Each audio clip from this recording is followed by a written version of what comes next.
চকুৰে আছুতীয়া বাটেৰে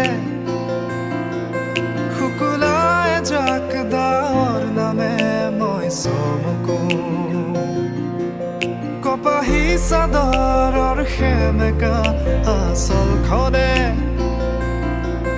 মাতে আউসীত জোনাককে মই চমকো